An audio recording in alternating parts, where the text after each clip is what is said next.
Once we were out of the cave, it was time to get in the water. The boat tour lasts about an hour, and it takes you on a trawling journey around the whole lagoon, getting an up-close view at the massive icebergs floating around. You might even get the chance to do more than look.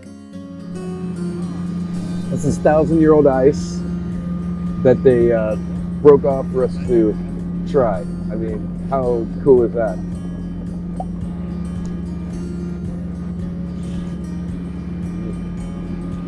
It is fresh.